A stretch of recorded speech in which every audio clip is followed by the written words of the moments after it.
रजीम बिस्मिल्लाहिर्रहमानिर्रहीम अस्सलाम वालेकुम प्यारे बच्चों। आज का जो अनवान है वो है गुरु नानक देव जी जो 5वीं जमात के लिए है।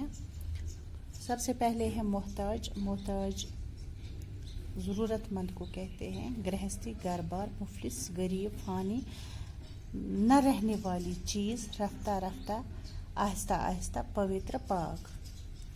गुरु नानक देव जी गोडनेथै वन बह तुह गुरु नानक देव जी मुतलिक तो अति गस तुह लेसन परनस मज वारियाह आसाइश। सनिस मुल्कस मज छ खास कथ अख कि येति छ वारियाहन मजहबन हन मानन वल आबाद। हतो वरियो ब्रोह पेठन छ लुक येत इकवटै रोजान, इकट्ठे बिहान। तो युस सर्वे खत बड़ कथ छ येति छ यम ति बुजुर्ग यथ मुल्कस मज यम ति बुजुर्ग छ तिहुंद नाव छ इवन इज्जत सान हेन। तो तिमवयो मजन छ अख बुजुर्ग यस गुरु नानक देव जी वनान छ।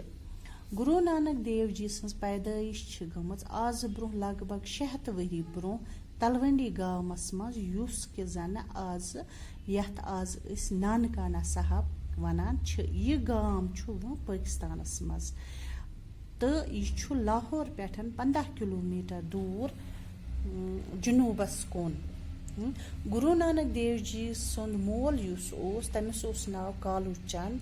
सो सरकारी मुलाजिम गामस मज ओस हिसाब किताब थावान। तो गुरु नानक सन्स युस बड़ बेन ओस तम सन्स पैदाइश छ गमज यानी सो छ जामज मातामाल यानी नाना के घर वो पैदा हुई थी। तो एम नाव सतन पे तस ये मातामाल जाय तमिस वनान नानकी नानकी। यह नानकी नाव पे बज बेन हंदिस नावस सतन गुरु नानक देव जी ते तो अम्स वनान नानकाना नानकाना। तो अमे नाव सतन गो यह मशहूर तो अम्स पहचावान अमे नाव सतन। कालू चंद युस अम सुन मोल ओस तमिस ओस बड़ गुस्स तो बे ओसुस गम ते क्या ओसुस कि गुरु नानक देव जी सुन दिल युस छु यह दुनियाई कामन मज यानी अम सुन तबीयत छुन दुनियाई कामन मज लगान के। तो अम सज युस बड़ बेन ओस युस पंजाबस मज छु अख जाय तथ वनान कपूरथला तथी तथ इलाकस मजन सुल्तानपुरस मज तमिस ओस तत खानदर गोमुत। तो तम सुन तम सद खानदार सो मुलाजिम तम कोर अमिस थोड़ा कह और योर तो यह थानोन मुलाजिम। मगर यह मुलाजिम थावन सत कर अम तुल सरकारी पोस अम बगरो यह गरीबन मोहताजन ज़रूरतमंदन मज। तो अम खजान युस खजानस अत मज मुलाजिम ओस यह बगरावान यह पोस तो मगर अम मुलाजमत निश पे अमिस अत छलुन। गुरु नानकन ये रंग डंग अम सुंद वुच कि अम सुंद यह पोस खर्चावन बेवजह अमिस बसान यह बेवजह मगर सह ओसमुत बेवजह खर्चावान कहीं सो ज़रूरतमंदन बगरावान। तो यह रंग डंग वुचित कोर अम मल फैसले कि अम सुंद कर बह खानदर कि यमिस लगे गृहस्थी सतन बोझ गृहस्थी हुंद घर बारुक बोझ अमिस पे यह कर इत कम पोस पत खर्च कहीं यह त्राय इत का पोस खर्च कर। मगर युथु अमिस खानदर कोरुक अम पत गई अमिस जाय अमिस 2 बच्चे। तो मगर गृहस्थी पेठन पे अम सुंद कह तुथ असरा कि यह क्या गो मतलब यह कर यह कहीं ज़रूरतमंदन या हाजतमंदन बगरा यह पोस कह मगर यह बे तीर कर हमेशा यह पन कमाई तुलान तो बगरावान ज़रूरतमंदन। मगर खानदारिन अमिस घर वाजिन अमिस यह अमिस समझावान मगर अम सद समझावन सत गो न कह असरा अमिस पेठन। गुरु नानक देव जी यह मुल्क मुल्क शहर शहर फ्योरमुत वनान यह मक्का मदीना तो बगदाद वोतमुत। यह मक्का मदीना तो बे बगदाद वोतमुत। इत पठन अम सुंद यह दुनियाई सफ़र यह सोरी तमाम गोमुत। तो आखिरी सफ़रस तामत युत कालस वक्त वोत अमिस यानी ये मतलब मरने किस तामत वोत ये तो यह हसा वोत जिला गुरदासपुर पंजाबसै मज गुरदासपुर तथ वनान तौर हसा वोत यह 1559 ईस्वीस मज अम दह अम सज वंस 99 वरी तो 99 वरियन पे कोर अम इंतकाल गो अम सुंद इंतकाल तो गुरु नानक जी यछान कि दिल सछान कि सारी यम हसा गन खाली अकिस खुदायस मान यानी तमिस ब्रोट कन सारी बराबर न कह जात पात न कह ऊंच नीच न कह अमीर गरीब तमिस नश सारी बराबर मगर यह ओसमुत सोचान एम वोन दोपन असल काम हसा गई सारे खुद सु काम युस हसा बिकिस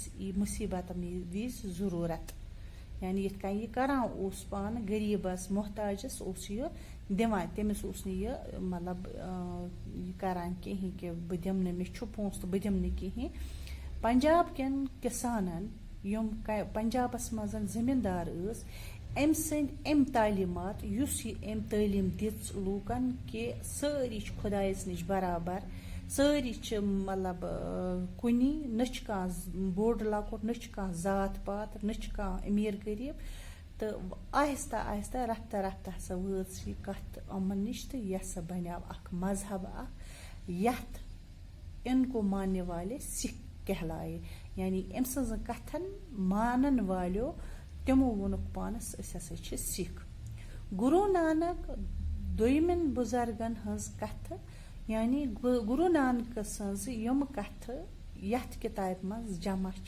यानी यथ किताब मज लेखन आमच तथ किताब वनान गुरु ग्रंथ साहब तथ किताब वनान गुरु ग्रंथ साहब यह किताब सिखन हज मुकद्दस तो पवित्र किताब यानी मुकद्दस गई मुतबरक पवित्र गई साफ पाक पाक किताब यथ गुरु ग्रंथ साहब वनान आज अथ मुतलिक पर्न तो मे वोन तह अम मूजूब यह गो मे दोप थोड़ा यो तह समझ कि इत पे वन सही तह समझ वो पर्न बिस्मिल्लाहिर्रहमानिर्रहीम।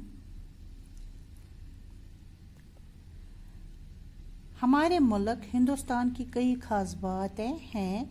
एक खास बात यह भी है कि यहाँ बहुत से मजहबों के मानने वाले आबाद हैं। सैकड़ों बरस से वो सब साथ साथ रहते हैं। हर मजहब के कुछ बुजुर्ग बहुत मशहूर है, सभी उनका नाम इज्जत से लेते हैं। ऐसे ही एक बुजुर्ग गुरु नानक देव जी है। गुरु नानक देव जी की पैदाइश आज से लगभग 600 साल पहले तलवंडी गांव में हुई थी। आजकल इस गांव को नानकाना साहब कहते हैं।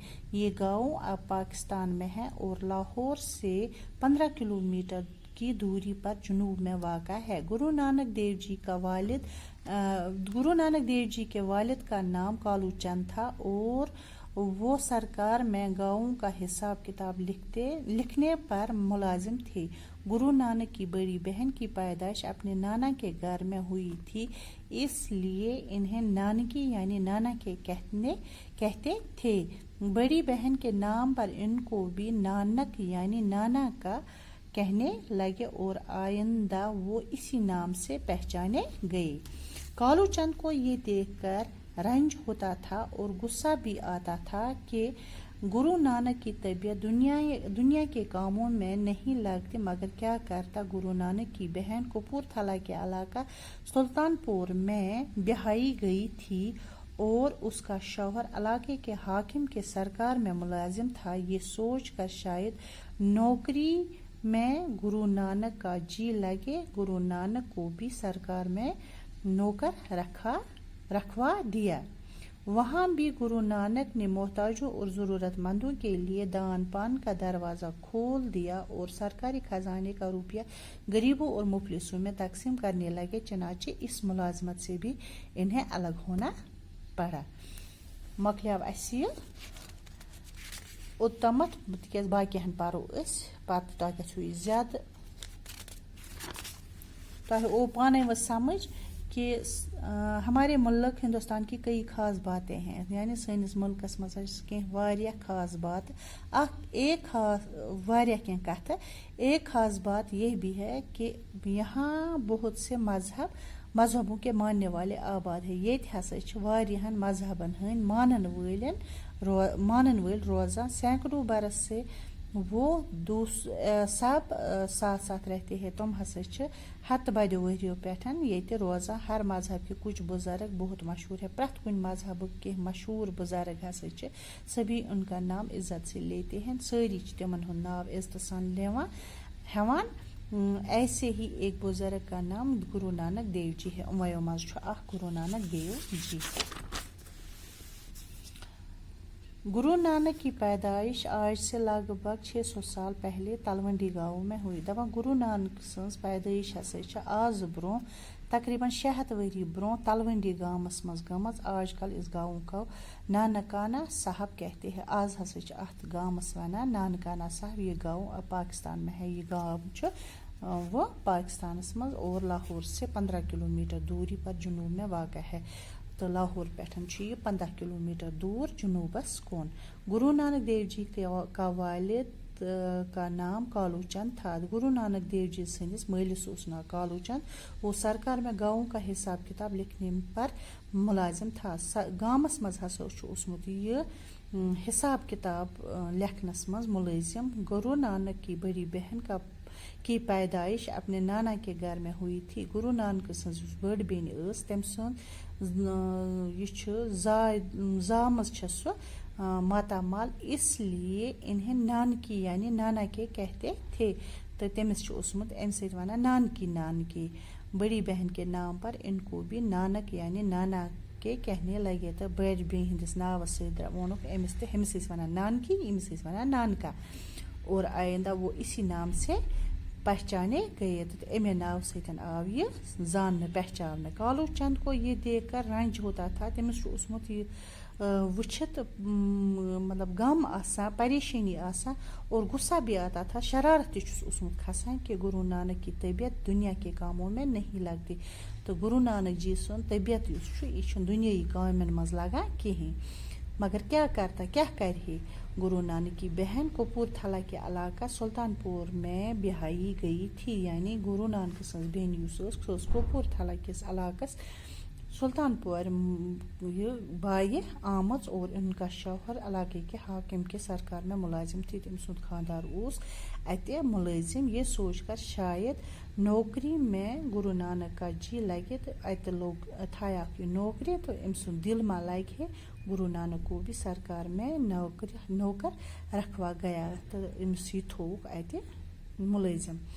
वहाँ भी गुरु नानक ने मोहताजों और ज़रूरतमंदों के लिए दान पान का दरवाज़ा खोल दिया। तत कोर अम ज़रूरतमंदन तो हाजतमंदन हंद खतर दान पान पोस या बाकी चीज़ अम हसा कर अमन सरकारी खजान मज बगरवन तकसीम कोरन। चनाचे मुलाजमत से भी अलग होना पड़ा। तो पत पे अमिस अम मजन अलग।